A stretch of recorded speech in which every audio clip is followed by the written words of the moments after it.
পূর্ণা আর কিছু বলার মতো পায় না। সে খেয়ে দিয়ে রুমে চলে আসে। তারপর লম্বা একটা ঘুম দেয়। ঘুম থেকে উঠে দেখে পায়ের কাছে একটা ব্যাগ রাখা। ব্যাগটা খুলে দেখে একটা কালো রঙের গাউন। পূর্ণার বুঝতে বাকি রইল না এটা কার কাজ। মগরিবের আজানের ধ্বনি ভেসে এলে পূর্ণা বুঝতে পারে সন্ধ্যা হয়ে গিয়েছে। তাই সে ওয়াশরুমে গিয়ে অজু করে নামাজটা পড়ে নেয়। তারপরই বাসায় সাউন্ড বক্স এর আওয়াজ ভেসে আসে। অনুষ্ঠান শুরু হয়ে গেছে। পূর্ণা মনে মনে বলে, বড়লোক মানুষের বড় কারবার। পূর্ণা জামা পাল্টে গাউনটা পরে নেয়, কানে কালো ঝুমকো পরে নেয়, ঠোঁটের হালকা রঙের লিপস্টিক লাগায়, চোখে কাজল পরে নেয়, চুলগুলো খোপা করে নেয়, ছোট ছোট চুলগুলো সামনে টেনে দেয়, ওড়নাটা বুকে নিয়ে রুমের মধ্যে পায়চারি শুরু করে। সে কি করবে? একা একা নিচে যাবে? কিন্তু তার যে অস্বস্তি হচ্ছে। কাউকে তো তেমন করে চেনে না। ইস, কৌশিক টানা নিজের জন্মদিনের পার্টি পেয়ে আমায় ভুলে গিয়েছে। আমার যে নিচে নামতে অস্বস্তি হচ্ছে সে কি বুঝতে পারছে না? পূর্ণার হাতের মধ্যে ওড়না পেঁচাচ্ছে। এমন সময় ঘরে প্রবেশ করে বনলতা। বনলতাকে দেখে পূর্ণার অস্বস্তিটা একটু কমে। সে হেসে দিয়ে বলে, মামনি। বনলতা পূর্ণার দিকে তাকিয়ে বলে, মাশাল্লাহ, ভারী সুন্দর লাগছে। চল মা, নিচে চল। মেহমান চলে এসেছে। আমি বুঝতে পেরেছিলাম তোর অস্বস্তি হচ্ছে, তাই তোকে নিতে এলাম। ধন্যবাদ মামনি। এতে ধন্যবাদ দেওয়ার কি আছে? আমি না তোর মা? চল চল।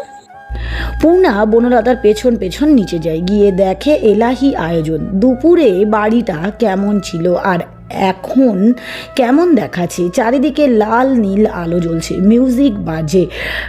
ড্রয়িং এর একটা টেবিলের সামনে বড় কেক রাখা। কিন্তু কৌশিক কোথায়?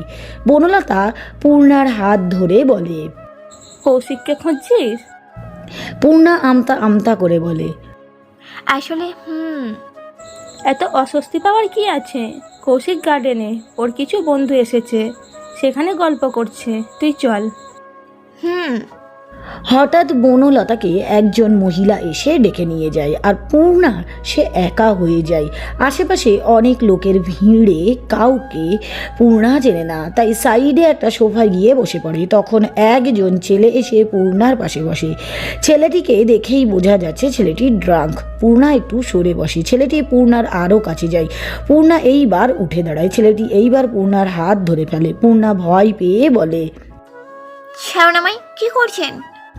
ছেলেটি ঢুলতে ঢুলতে বলে, হ্যালো বেবি গার্ল।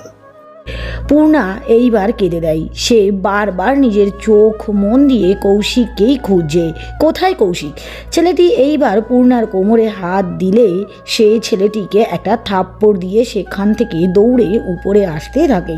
ঠিক তখনই তার একটা ছেলের সাথে ধাক্কা লাগে। ধাক্কা লাগার সাথে সাথে পূর্ণার মনে হয় সে কোনো খাম্বারের সাথে ধাক্কা খেয়েছে। মাথাটা জ্বলে যাচ্ছে তার। সে ভ্রু কুঁচকে ছেলেটিকে যেই কিছু বলতে যাবে তার আগেই ছেলেটির অগ্নিমূর্তি দেখে সে চুপসে যায়। তার সামনে কালো ব্লেজার পরে দাঁড়িয়ে আছে এক যুবক। মুখ ভর্তি দাড়ি, চুলগুলো ব্ল্যাক ব্রাশ করা, গায়ের রং ততটা ফর্সা না হলেও কালো নয়, শ্যাম বর্ণের পুরুষ। তবুও পূর্ণার বুকে ধাক্কা লাগে। সে এর আগে এত সুন্দর ছেলে দেখেনি। হাইট তো 5 ফুট 10 হবেই। মাছেল দেখাও। ছেলেটি পূর্ণাকে ধমক দিয়ে বলে, হাউ ডেয়ার ইউ! তোমার সাহস হয় কি করে আমাকে ধাক্কা দেওয়ার? চোখে মাথায় নিয়ে ঘুরো নাকি? রাবেশ! পূর্ণা ছেলেটির রাগ দেখেই মুখটা ভেঙচি কেটে বলে, আপনার সাহস হয় কি করে আমাকে ধাক্কা দেবার? আপনি জানেন আমি চাইলে এক্ষুনি আপনাকে এই বাড়ি থেকে বের করে দিতে পারি, অসভ্য ছেলে। ছেলেটি ভ্যাবা জায়গা খেয়ে বলে, হোয়াট? তুমি জানো আমি কে? পূর্ণা দ্বিগুণ সাহস দেখিয়ে বলে, আপনি জানেন আমি কে? ছেলেটি তীক্ষ্ণ দৃষ্টি নিক্ষেপ করে বলে, শুনি তুমি কে? মেয়েটি একটু সাহস নিয়ে বলে, আমি এই বাড়ির মেয়ে। ছেলেটি এইবার আরও বড় ঝটকা খায়। সে এইবার দ্বিগুণ রেগে গিয়ে মেয়েটির দিকে তেড়ে এসে বলে, হোয়াট? এইবারের মেয়ে? তুমি কি আমায় বোকা ভাবছো যে যা বলবার তাই বুঝবো? পূর্ণা ছেলেটির দিকে 2 কদম এগিয়ে এসে আবার পিছিয়ে গিয়ে শুকনো ঢোক গিলে বলে, আপনি তো শুধু বোকা না, একটা হাঁদারাম, গাধা অ্যান্ড ঝকরুটে। ছেলেটি এইবার রেগে গিয়ে পূর্ণার বাহু চেপে ধরে, দাঁতে দাঁত চেপে বলে, আর একটা বাচ্চা কথা বললে এখানে মেয়েরে পুঁতে দিব। একদম চুপ। বাচ্চার মেয়ে, হু আর ইউ? এই বাড়িতে ঢোকার পারমিশন তোমায় কে দিয়েছে? পূর্ণা এইবার ভয়ের চোখ মুখ কুঁচকে দাঁড়িয়ে আছে। তার মনে হচ্ছে কেউ তাকে চোখ দিয়ে ভস্ম করে দিবে।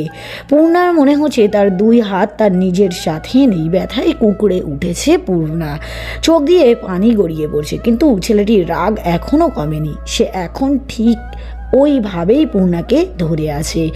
তখনই ওখানে উপস্থিত হয় বনলতা আর কৌশিক।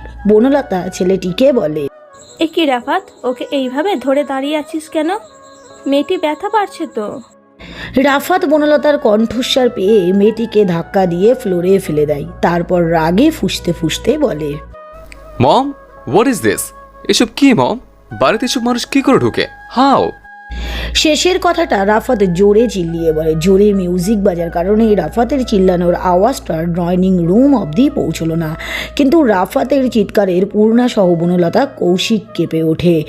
কৌশিক দৌড়ে গিয়ে পূর্ণাকে দাঁড় করায়, যেটা দেখে রাফাত এর মেজাজ আরও বিগড়ে যায়। সে কৌশিককে ধমক দিয়ে বলে, এসব ময়লা আবর্জনা থেকে দূরে থাকবে, রাস্তার কিট একটা। এইবার পূর্ণা কেঁদে দেয়। এত অপমান তার আর সহ্য হচ্ছে না। রাফাতের মুখে মম ডাক শুনে সে বুঝে গিয়েছে রাফাত এই বাড়ির ছেলে, যাকে কিনা সে অপমান করেছে। আর রাফাত চৌধুরী নিশ্চয় তাকে ছেড়ে দিবে না। বনলতা রাফাত এর পাশে গিয়ে দাঁড়ায়, তারপর বলে, রাফাত, শান্ত হও, রাগারাগি করো না, বাড়ি ভর্তি গেস্ট, তুমি ভুলে যাচ্ছ। নো মম, আমি কিচ্ছু ভুলিনি। I need answer. বলো মম, এই মেয়েকে কি করে এই বাড়িতে? আর আমি তো ভেবেই পাই না রাফাত চৌধুরী বাসে এসে সে কিনা রাফাত চৌধুরীকে বাড়ি থেকে বের করে দেওয়ার হুমকি দেয়। কৌশিক এইবার দেয়ালের সাথে মাথা ঠুকতে ইচ্ছে করছে।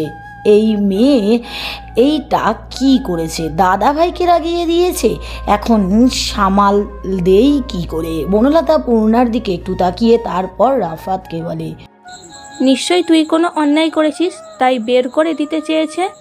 তাছাড়া ও তো জানে না তুই এই বাড়ির মালিক, তাই না? মম স্টপ, বন্ধ করো তোমার বকবাজ। আমাকে আর রাখিও না, নাহলে এই মুহূর্তে এই মেয়েকে আমি ঘাট ধাক্কা দিয়ে বাসা থেকে বের করে দেবো। কৌশিক দৌড়ে আসে রাফাতের কাছে। তারপর রাফাতের হাত ধরে অনুনয় করে বলে, প্লিজ দা ভাই, এমনটা করিস না। ও আমার বন্ধু, ওর কেউ নেই এই পৃথিবীতে, তাই আমি এই বাসায় নিয়ে এসেছি। প্লিজ দা ভাই, ওকে বের করে দিস না। আজ তো আমার জন্মদিন, আমার জন্মদিনে এত বড় কষ্টটা আমায় দিস না প্লিজ। আমার জন্মদিনের উপহার হিসেবে ওকে এইখানে থাকতে দে। রাফাত ছোট ভাইয়ের কথা ফেলতে পারে না, তাই বলে, ওকে, থাকবে সে, বাট ফার্দার যদি আমার সামনে সে কোনো খারাপ আচরণ করছে তো আমার থেকে বাঁচে কেউ হবে না। ওকে কিন্তু তখন আমার হাত থেকে কেউ বাঁচাতে পারবে না। Got it? কথাটা তোর পিচ্ছি বন্ধুর মাথায় ঢুকিয়ে দিস। কথাটা বলেই রাফাত সিঁড়ি বেয়ে নিচে চলে যায়। এইদিকে পূর্ণা এখনও কাঁদছে।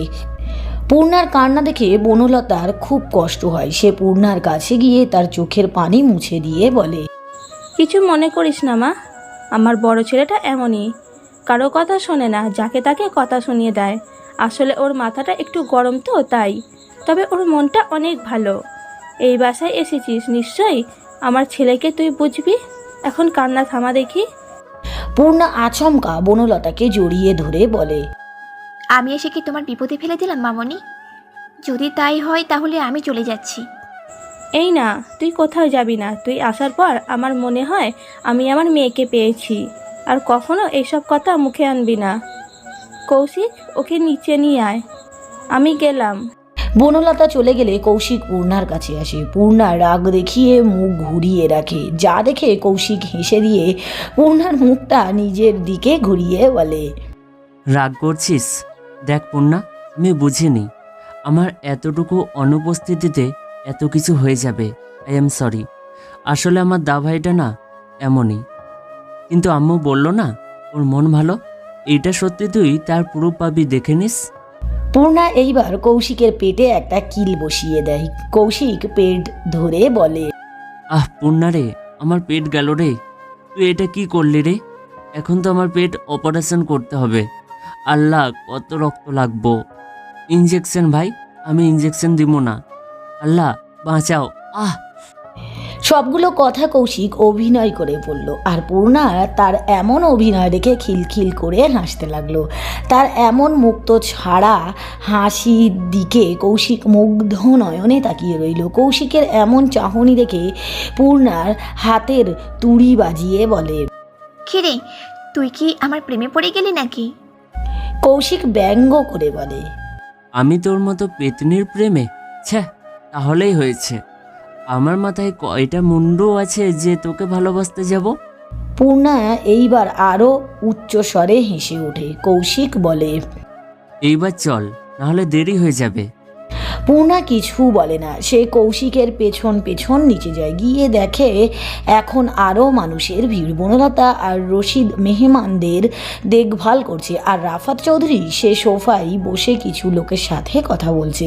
হাতে সবার ওয়াইনের গ্লাস, তবে রাফাতের হাতে লেমন জুস। পূর্ণা একবার সেই দিকে চোখ দিয়ে আবার চোখ সরিয়ে নেয়। কৌশিক পূর্ণাকে তার বন্ধু মহলের সামনে নিয়ে যায়। কৌশিকের বন্ধুরা কৌশিকের সাথে একটা মেয়ে দেখে একজন বলে ওঠে, কৌশিক, এটাই কি পূর্ণা? কৌশিক হেসে বলে, হ্যাঁ গায়েস, এইটা হলো পূর্ণা, আমার বন্ধু। আর পূর্ণা, এইটা হলো কায়েস, এটা হলো মিতা, এটা হলো ঐশী, এটা হলো রাফি। পূর্ণা সবাইকে হাই বলে। পূর্ণাকেও সবাই হাই বলে। রাফি একটু মজা করে বলে, কিরে কৌশিক, শুধুই বন্ধু নাকি আবার? কথাটা বলেই সবাই হাসতে শুরু করে, আর কৌশিক ধমক দিয়ে বলে, আরে থাম তো তোরা, Purna just my friend, nothing else, okay? Aishi বলে, ওকে বাবা, ওকে বুঝেছি। পূর্ণা, ওইদিকে আসো, আমাদের সাথে বসবে, এসো। পূর্ণা গিয়ে ঐশীর পাশে বসে। ঐশী পূর্ণার সাথে রাজ্যের গল্প বলা শুরু করে দেয়। মাঝে মাঝে পূর্ণাও কিছু বলছে আর হাসছে। তখনই কৌশিকের ডাক পড়ে। কৌশিক গিয়ে কেক কাটাতে ব্যস্ত হয়ে পড়ে। কৌশিকের বন্ধুরাও সেই দিকে চলে যায়। প্রথমে পূর্ণা গেলেও পরে ভিড়ের মধ্যে অস্বস্তি বোধ করলো। সে একটু দূরে এসে দাঁড়ায়, যেখান থেকে কৌশিককে স্পষ্ট দেখা যায়। কৌশিক যখন কেক কাটে তখন তার পাশে বনলতা চৌধুরী, রশিদ চৌধুরী, রাফাত চৌধুরী দাঁড়িয়েছিল। কিন্তু আরও একজনকে পূর্ণা খেয়াল করে, যাকে কৌশিক প্রথমে জড়িয়ে ধরে তারপর হাতে কাটা কেক মুখে তুলে দেয়। ছেলেটিও কৌশিককে কেক খাইয়ে দেয়। পূর্ণা এইবার আরও বেশি অস্বস্তি হচ্ছে। চোখে সব কিছু ঝাপসা দেখছে। শরীর এর কোষগুলোও মনে হয় কাজ করা বন্ধ করে দিয়েছে। এসির মধ্যেও পূর্ণা ঘামছে। পায়ের নিচে সব কিছু ফাঁকা ফাঁকা লাগছে। মাথাটা ভো ভো করছে। মনে হচ্ছে কানের কাছ দিয়ে বলতা জাতির কিছু উড়ে যাচ্ছে। পূর্ণার শরীরে কোনো শক্তি নেই। নিঃশ্বাস নিতেও তার কষ্ট হচ্ছে। মনের মধ্যে শুধু একটাই কথা বাজছে, ও এখানে কি করছে? কি হয় কৌশিক ওর? খুব কি কাছের কেউ। আমার জীবন নরক করে দিয়ে এখানে কি করছে ও? পূর্ণা আর দাঁড়ানোর শক্তি পায় না। সে সোফায় ধপ করে বসে পড়ে। তখন ওর পাশে আসে ঐশী। ঐশী পূর্ণাকে এমন অস্থির হতে দেখে বলে, পূর্ণা, কষ্ট হচ্ছে? এমন ঘামছো কেন? পূর্ণা, কৌশিককে ডাকবো? একটু পানি খাবে? পূর্ণা কোনো রকমে মুখ দিয়ে আওয়াজ করে বলে, পানি পানি পানি পানি খাবো খাবো। ঐশী ছুটে গিয়ে পূর্ণার জন্য পানি নিয়ে আসে। পূর্ণার পানি খাওয়ার পর একটু ভালো লাগে। আগের থেকে অস্বস্তি বোধটাও একটু কমেছে। তাই সে ঐশীকে বলে, ঐশী আপু, তুমি একটু কৌশিককে বলে দিও আমার ভালো লাগছিল না, তাই উপরে গিয়ে রেস্ট নিচ্ছি, আমায় যেন বিরক্ত না করে। আচ্ছা, বলে দিস। আমি কি তোমায় ঘর অবধি দিয়ে আসবো? না, আমি পারবো। পূর্ণা আস্তে আস্তে হেঁটে নিজের রুমে আসে। রুমে এসে দরজা বন্ধ করে দিয়ে ফ্লোরে ধপ করে বসে পড়ে। তারপর জোরে শব্দ করে কেঁদে দেয়। চিৎকার করে কাঁদে পূর্ণা। হাঁটুর মধ্যে মুখ গুজে পূর্ণা কাঁদছে আর বিধাতার কাছে বলছে, কেন কেন আল্লাহ বারবার তুমি আমাকে তার মুখোমুখি করছো? আমি তো দূরে চলে যেতে চাই না আমি ওর কাছে আসতে। যে আমার সম্মান দেয়নি, যে আমার কষ্ট দিয়েছে, আমি তার কাছে আর কখনো আসতে চাই না। তাহলে নিয়তি কেন বারবার তার কাছেই আমাকে আনছে? কিশোরীর মন ছোট্ট একটা ভুল করেই ফেলেছে জীবনে, তার শাস্তি কেন তুমি এইভাবে দিচ্ছ আল্লাহ? আমি যে আর পারি না, আমার ধৈর্য শক্তি যে আর ফিরে ওঠে না। পূর্ণাবতী যে হেরে যাচ্ছে। মরে গিয়ে সব কিছু থেকে মুক্তি পেতে চেয়েছিল, কিন্তু সেটাও তো হলো না। কৌশিকের ছায়াতলে থেকে একটু মজার স্বপ্ন দেখেছিলাম আর এই নিষ্পাপ মন, কিন্তু আজ সেইখানেও সে এসে হাজির। কে হয় কৌশিকের সে? খুব কি কাছের কেউ? যদি তাই হয় তাহলে পূর্ণা আর এই বাসায় থাকবে না, চলে যাবে সে। এই মানুষরূপী অমানুষটার মুখোমুখি হওয়ার কোনো ইচ্ছে নেই আমার। পূর্ণা নিজের ভারী শরীরটা টানতে টানতে ওয়াশরুমে যায়। দামি পোশাকটা নিয়ে শাওয়ারের নিচে বসে পড়ে। চোখ মুখ বেয়ে পানি গড়িয়ে পড়ছে তার কোলে। পূর্ণা হাঁটুর মধ্যে মুখ গুজে শাওয়ারের নিচে বসে আছে। কোথায় কি হচ্ছে সেই দিকে তার কোনো খেয়াল নেই। শত চেষ্টা করে নিজের মধ্যে থাকা কষ্টটাকে মুছতে চাইছেই, কিন্তু পারছে না। রাজ্যের সব বিষণ্ণতা যেন তার মনে এসে ভিড় করেছে। পূর্ণার মনের অবস্থা খুবই খারাপ। এইদিকে কৌশিক কেক কাটা শেষ করে হাতে এক টুকরো কেক নিয়ে পূর্ণাকে খুঁজছে, কিন্তু পূর্ণা কোথায়? হঠাৎ ঐশীর সাথে দেখা হলে ঐশী বলে, কৌশিক, পূর্ণাকে খুঁজছিস? হ্যাঁ, পূর্ণা কই? ও ঘরে গিয়েছে, বললো শরীরটা ভালো লাগছে না, তাই রেস্ট নিতে চায়। জানিস কৌশিক, পূর্ণার না এত ঠান্ডার মধ্যেও ঘামছিল, দেখে মনে হচ্ছিল ওর অনেক কষ্ট হচ্ছে। কৌশিক চিন্তিত হয়ে বলে, কি বলিস? আমাকে আগে বলবি না? বলতে তো চেয়েছিলাম, কিন্তু তুই তো বিজি ছিলি। কৌশিক আর এক মুহূর্তও দাঁড়ায় না, দৌড়ে পূর্ণার রুমের কাছে যায়। গিয়ে দেখে দরজা লক। কৌশিক অনেকবার ডাকে, পূর্ণা, পূর্ণা, এই পূর্ণা, শুনতে পাচ্ছিস? পূর্ণা, পূর্ণা, এই পূর্ণা, দরজা খোল। পূর্ণা, পূর্ণা, এই পূর্ণা। কৌশিকের এইবার টেনশানে হাত পা কাঁপছে। মেয়েটা আবারও সুইসাইড করতে যায়নি তো? কৌশিক আর ভাবতে পারে না। সে আবারও পূর্ণাকে ডাকে, পূর্ণা দোস্ত, দরজা খোল। ও ঠিক তখনই পূর্ণা সাড়া দেয়। অনেক কষ্টে গলার টোনটা ঠিক করে বলে, কৌশিক, আমি ঠিক আছি, আমার খুব ঘুম পাচ্ছে। তুই নিচে যা, গেস্টদের অ্যাটেন্ড কর। কৌশিক হাতে কেক দিয়ে তাকিয়ে বলে, আমি যে তোর জন্য কেক আনলাম। কাল খাবো, আজ খুব টাট লাগছে রে। তুই ঠিক আছিস তো পূর্ণা? গলাটা এমন লাগছে কেন? আসলে ঘুমিয়ে গিয়েছিলাম তো তাই। কথাটা বলতে গিয়ে পূর্ণা কেঁদে ফেলে। কাঁদতে কাঁদতে বলে, তুই এত ভালো কেন রে কৌশিক? ঠিক আমার মনের কথাটা বুঝে যাস। কৌশিক আর কথা বাড়ায় না। সে বলে, আচ্ছা, তুই ঘুমা, আমি গেলাম। কিছু লাগলে আমায় ডাকিস বা আম্মুকে বলিস। পূর্ণা শুধু হুঁ উচ্চারণ করে আর কিছু বলে না।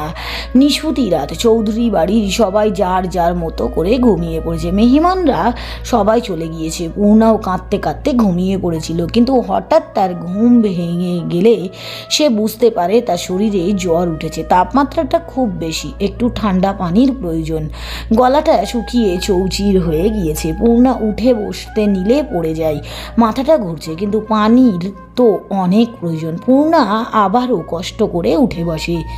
এইবার আর পড়ে যায়নি। টেবিল ল্যাম্পটা জ্বালিয়ে দেখে টেবিলের উপরে রাখা ওয়াটার বোতল, তাই কোনো পানি নেই। কিন্তু তৃষ্ণায় পূর্ণা মরে যাচ্ছে। জ্বরের মধ্যেও চোখ মেলতে তাকাতে পারছে না। শরীরটা ঝিমঝিম করছে, মাথাটা ভোঁ ভোঁ করছে, সব কিছুই ঝাপসা লাগছে। তাও পূর্ণা অন্ধ লোকের মতো টেবিলে থাকা বোতলটা নিয়ে নিচে যায় পানি আনতে। কিন্তু অর্ধেক রাস্তা যেতেই সে মাথা ঘুরে পড়ে যায়, অজ্ঞান হয়ে যায়। রাফাত নিজের ঘর থেকে একটু দূরে কিছু পড়ার আওয়াজ শুনতে পেয়ে সোজা হয়ে বসে। রাফাত ল্যাপটপে বিজনেসের কাজ করছিল। রাফাতের মনে হচ্ছে খুব কাছেই কিছু একটা পড়েছে, তাই সে ল্যাপটপটা অফ করে স্টাডি টেবিলের উপরে রেখে রুম থেকে বের হয়। বেরিয়ে সিঁড়ির কাছে আসতেই দেখে পূর্ণা অজ্ঞান হয়ে সিঁড়ির কাছে পড়ে আছে। রাফাত হাঁটু মেরে পূর্ণার কাছে বসে, তারপর ডাকে, হ্যালো মিস, শুনতে পাচ্ছেন? পূর্ণার কোনো হুঁশ নেই। রাফাত এইবার পূর্ণার একটা হাত ধরে আবার সরিয়ে নিয়ে এসে বলে, ও মাই গড, এ তো জ্বরে পড়ে যাচ্ছে, হাত ধরার মতো অবস্থায় নেই, ইমিডিয়েটলি চিকিৎসার প্রয়োজন। রাফাত পূর্ণাকে কোলে তুলে নিজের ঘরে নিয়ে আসে। তারপর একবার ভাবে মমকে ডাকবে, কিন্তু পরেক্ষণেই আবার ভাবে সারা দিন অনেক দখল গিয়েছে মমের উপর দিয়ে, এখন আর ডাকতে হবে না। তাই সে নিজেই পূর্ণাকে কোলে করে ওয়াশরুমে নিয়ে যায়। তারপর মাথায় অনেকক্ষণ পানি ঢালে। পানি ঢালার পর তাপমাত্রা একটু কমে। রাফাত পূর্ণাকে রুমে নিয়ে এসে নিজের বিছানায় শুইয়ে দেয়। তারপর শরীরটাকে ব্ল্যাঙ্কেট দিয়ে ঢেকে দেয়। পূর্ণার জ্বরে কাঁপছে, রক্ত জবার মতো ঠোঁট জোড়া জোরে জোরে শুকিয়ে চৌচির হয়ে আছে। রাফাত এতক্ষণ পূর্ণাকে খেয়াল না করলেও এখন বেশ করেছে। পূর্ণা ঝড়ের গোড়ে বারবার কেঁপে উঠছে। সাদা মুখটা লাল রক্তিম বর্ণ ধারণ করেছে, মুখটা মায়াবী লাগছে। রাফাতের মস্তিষ্ক এলোমেলো হয়ে যাচ্ছে। এই মেয়ের মধ্যে জাদু আছে, সব কিছু এলোমেলো করে দিচ্ছে তার। রাফাত আর এক মুহূর্ত সেখানেই দাঁড়ায় না, ব্যালকনিতে চলে যায়। জোরে জোরে নিঃশ্বাস নিচ্ছে রাফাত, আর একটু হলে দম আটকে যেত তার। কোন রূপের আচ্ছা দান এই নারী, একদম পাগল করে দেওয়ার মতো রূপ। রাফাত চোখ বুজে জোরে জোরে একটা শ্বাস নেয়, নিজের মাইন্ড সেট করে আবারও রুমে আসে। তারপর দুটো মেডিসিন পূর্ণাকে খাইয়ে দিয়ে সোফায় ঘুমিয়ে পড়ে। কাক ভোর, সূর্যমামা উঠতে দেরি করলেও পাখিরা উঠতে দেরি করেনি। তারা সকাল সকাল তাদের ডাকের মারধুমে জানান দিচ্ছে ভোর হয়েছে। পাখির ডাকে পূর্ণার ঘুম ভাঙে। পূর্ণা পিটপিট করে আশেপাশে তাকায়। আশেপাশে তাকিয়ে সে ভর ভরি এ বিছানা থেকে ওঠে, মনে মনে বলে, এ কি, এইটাই আমি কোথায়? পরেক্ষণে সোফায় তাকিয়ে দেখে রাফাত ঘুমিয়ে আছে। পূর্ণা নিজের দিকে তাকিয়ে একটা চিৎকার দিয়ে বুকে দুই হাত জড়িয়ে ধরে। তার ওড়না কোথায়? কারো চিল্লানোর আওয়াজ শুনে রাফাত দ্রুত উঠে বসে। সামনে তাকিয়ে দেখে পূর্ণা বুকে হাত দিয়ে মাথা নিচু করে বসে আছে। রাফাত ধমক দিয়ে বলে, হ্যাঁ মেয়ে, সমস্যা কি? সকাল সকাল এইভাবে চিল্লাচ্ছ কেন? পূর্ণা মিনমিন করে বলে, আমি এইখানে কি করছি? রাফাত সোজা সাপটা উত্তর দেয়, আমি নিয়ে এসেছে। রাফাত নিয়ে এসেছে শুনে পূর্ণা এইবার কেঁদে দেয়। সে বাচ্চাদের মতো ঠোঁট ফুলিয়ে বলে, আমার সাথে কি হয়েছে? রাফাত এইবার ভ্রু কুচকে পূর্ণার দিকে তাকায়। তারপর একটু মজা করে বলে, যা যা হওয়ার কথা ছিল তাই হয়েছে, নিজেকে দেখে বুঝে নিও। পূর্ণা এইবার ভ্যা ভ্যা করে কেঁদে দেয়। কাঁদতে কাঁদতে বলে, আল্লাহ গো, আমার সব শেষ। এই নিরহ মানুষটা সব কেড়ে নিল গো আল্লাহ, এর বিচার তুমি করো। শালা লুচ্চা, আমার সাথে এমনটা করতে হলো। এই পশ্চাৎ লোকের তুমি শাস্তি দাও আল্লাহ। রাফাত এইবার মেজাজ বিগড়ে যায়। সে পূর্ণার কাছে এসে ধমক দিয়ে বলে, শাট আপ, একদম চুপ। পূর্ণা ভয় পেয়ে চোখ বন্ধ করে ফেলে। এরপর এক চোখ খুলে রাফাত এর দিকে তাকায়। রাফাত এখনও অগ্নিদৃষ্টি নিক্ষেপ করে আছে, যা দেখে পূর্ণার গলা শুকিয়ে যায়। তবে সে দমে যায় না, সে আবারও চিল্লানো শুরু করে, এইটা কোন ভদ্রতা? একটা মেয়ের ইজ্জত লুপিয়ে নিয়ে এখন আবার তাকে ধমকানো হচ্ছে। আপনি আপনি আপনি একটা রাক্ষস। রাফাত বিরক্তিতে চ উচ্চারণ করে বলে, হোয়াট? এই মেয়ে, তুমি কি এতটাই বাচ্চা যে কিছু বুঝো না? আমি তোমার সাথে কিছু করিনি, করলে তুমি সেটা নিচে বুঝতে পারতে। আর বাকি রইল, তুমি এখানে কি করো? কাল রাতে তুমি সিঁড়ির কাছে জ্ঞান হারিয়ে পড়েছিলে। তোমাকে ডাকতে গিয়ে দেখি গা জ্বরে পড়ে যাচ্ছে। আর আমি তো জানি তুমি কোন ঘরে থাকো, তাই তোমার ঘরে নিয়ে এসে জ্বরের ওষুধ খাইয়ে দিয়ে শুয়ে দিয়েছে। করেক্ট? নাও লিভ। পূর্ণা কিছু বুঝতে না পেরে বলে। হ্যাঁ।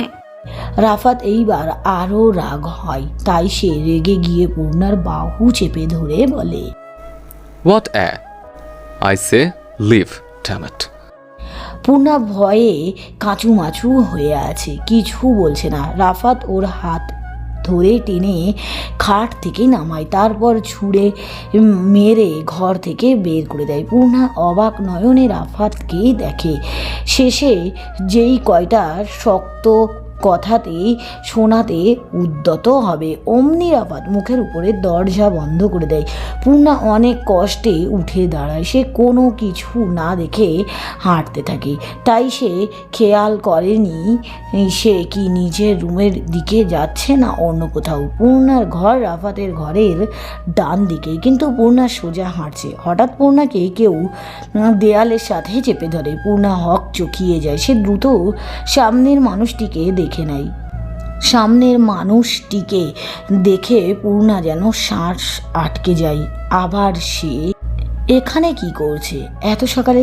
পূর্ণা নিজেকে ছাড়ানোর চেষ্টা করছে, কিন্তু ছেলেটি এখনও তাকে দেয়ালের সাথে আটকে ধরে রেখেছে। পূর্ণা ব্যথায় এইবার চোখ দিয়ে পানি গড়িয়ে পড়ছে, সাথে মনের দহনও শুরু হয়েছে। হঠাৎ ছেলেটি পূর্ণার গলায় মুখ ডুবিয়ে বলে, পূর্ণা, এখানে তুমি কি করো? পূর্ণা ছেলেটিকে ধাক্কা দিয়ে সরিয়ে দেয়, চিৎকার দিয়ে বলে, don't touch Ahir, don't touch. একদম আমাকে ছোবেন না। তুমি আমাকে ছোঁয়ার অধিকার হারিয়েছো, তাই দূরে থাকো। আকস্মিক ধাক্কার জন্য মোটেও প্রস্তুত ছিল না আহির, তাই সে 2 কদম পিছিয়ে যায়। তারপর পূর্ণার কথাগুলো শুনে তার দিকে তাকায়। আই এম সরি পূর্ণা, সেদিনের করা আমার কাজের জন্য আমি সত্যি দুঃখিত। বিশ্বাস করো, আমি তোমায় হার্ট করতে চাইনি।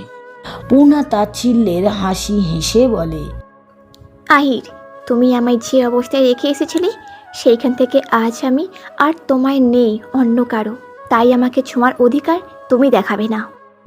আহির পূর্ণার কাছে এসে বলে, পূর্ণা, আমি তোমায় অনেক খুঁজেছি, বিশ্বাস করো।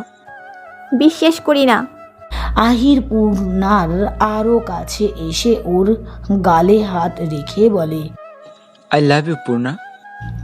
এই কথা আহির পূর্ণার ওষ্ঠ যুগলের দিকে এগিয়ে গেলে পূর্ণা আহিরের গালে কষিয়ে থাপ্পড় মারে, তারপর চেঁচিয়ে বলে, দ্বিতীয়বারের মতো প্রমাণ করে দিলে তুমি আমায় নয়, আমার দেহকে ভালোবাসো।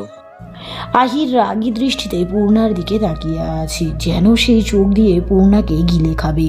তবে পূর্ণার মধ্যে কোনো ভয় নেই। সে আহিরকে পাশ কাটিয়ে চলে যেতে নিলে আহির পূর্ণার হাত পিঠের সাথে উল্টো করে চেপে ধরে। পূর্ণা ব্যথায় চিৎকার দিয়ে ওঠে। আহ! আহির রাগে ফুঁসতে ফুঁসতে বলে, তোর এত দিমাগ তাই না? সব যদি আমি গুড়িয়ে না দিয়েছি তাহলে আমিও আহির নই। তুই ঠিকই ভেবেছিস আমি তোকে নয়, তোর দেহটাকে ভালোবাসি, তোর দেহে মুখ ডোবাতে চাই, কিন্তু তুই সব সময় এইসব এড়িয়ে যাস। অনেক হয়েছে ভালোবাসার নাটক, এইবার যা হবে জোর জবরদস্তিতেই হবে। এই কথা আহির পূর্ণাকে ধাক্কা দিয়ে ফ্লোরে ফেলে দেয়।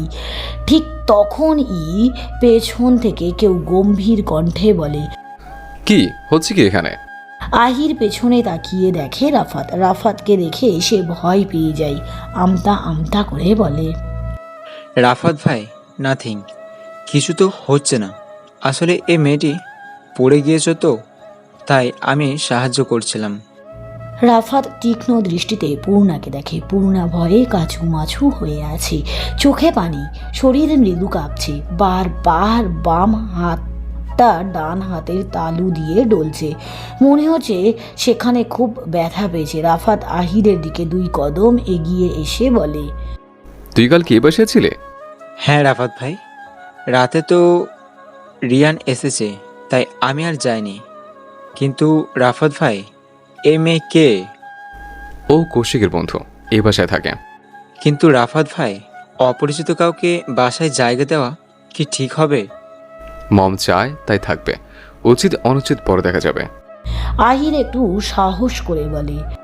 তুমি এইসব বলছো ভাই? রাফাত রাগী দৃষ্টিতে তাকায় আহিরের দিকে, তারপর বলে, তুই রিয়ানের ঘরে যা। কিন্তু ভাই। রাফাত আরও রেগে যায়, কিন্তু গলায় শান্ত ভাব। ঘরে যা বলছে। ওকে ভাই।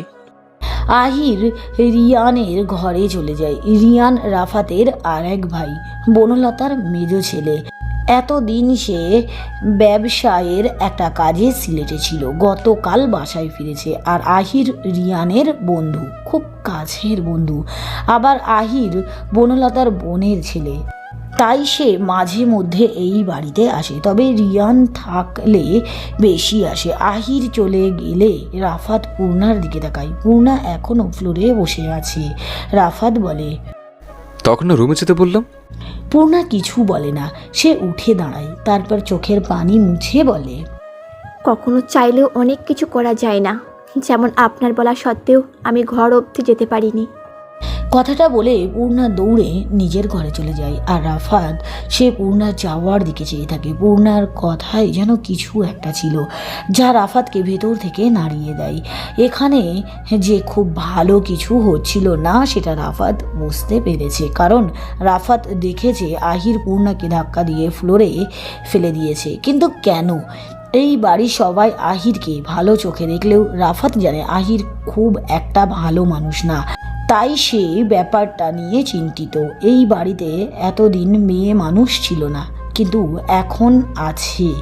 তাই আর আহির এর নজর ভালো না। তাই পূর্ণাকে সেভ জোনে রাখতে হলে আহির এর এই বাসায় আসাটা কমাতে হবে। কোনো নারী এই বাড়ি থেকে অপমানিত হয়ে যেতে পারে না। কথাগুলো ভেবেই রাফাত নিজের ঘরে চলে যায়। পূর্ণা ঘরে এসে মেঝেতে বসে পড়ে। তার কানে বারবার একটা কথাই বাজতে থাকে, অনেক হয়েছে ভালোবাসার নাটক, এখন যা হবে জোর জবরদস্তি হবে। আহির কেন এমনটা করলো? সে তো আহিরকে জীবন দিয়ে ভালোবেসেছিল। এখন পূর্ণা বুঝতে পেরেছে কিশোরী বয়সে সে জীবনের সব থেকে বড় ভুলটাই করে ফেলেছে। একজন ভুল মানুষকে ভালোবেসে ফেলেছে, কিন্তু এই ভালোবাসা যে তার জীবন কাল হবে সেটা কে জানতো। পূর্ণার মাথা যন্ত্রণা শুরু হয়েছে, সে হেঁচকি তুলে কাঁদছে। এতটুকু বুঝতে পেরেছে এই বাড়িতে সে সেফ নয়। এই বাড়ির মানুষ আহিরকে খুব ভালো করে জানে। চলে যেতে হবে, খুব দূরে কোথাও চলে যেতে হবে, আর এখানে থাকা যাবে না। পূর্ণা উঠে দাঁড়ায়, চোখের পানি মুছে একটা নোটপ্যাড আর কলম নিয়ে বসে। তারপর সেখানে কিছু লেখার জন্য উদ্যত হতেই কেউ তার দরজায় নক করে। পূর্ণা ভয় পেয়ে যায়। সে ভাবে আহির এসেছে, তাই সে মনে মনে পণ করে দরজা খুলবে না। কিন্তু পরিচিত কণ্ঠস্বর শুনে স্বস্তি পায়। কৌশিক এসেছে, তাই সে গিয়ে দরজা খুলে দেয়। কৌশিক এসে বলে, কিরে পূর্ণা, ঘুম কেমন হলো? সব কিছু ঠিকঠাক ছিল তো? রাতে কোনো সমস্যা হয়নি তো? কথাগুলো বলতে বলতে কৌশিক ভিতরে ঢোকে। পূর্ণা সোফায় বসে হাতে কুশন নিয়ে বলে, না রে দোস্ত, আই এম ফাইন। বাড়ি কেমন লাগছে তোর? খুব ভালো। কথাটা বলতে গিয়ে পূর্ণার গলা ধরে আসে। হঠাৎ কৌশিক টেবিলের উপর নোটপ্যাড দেখে বলে, পূর্ণা, সকাল সকাল কি লিখছিলি তুই দেখি? কৌশিক দেখতে চাইলে পূর্ণা নোটপ্যাডটা সরিয়ে ফেলে, যা কৌশিকের কাছে সন্দেহজনক মনে হয়।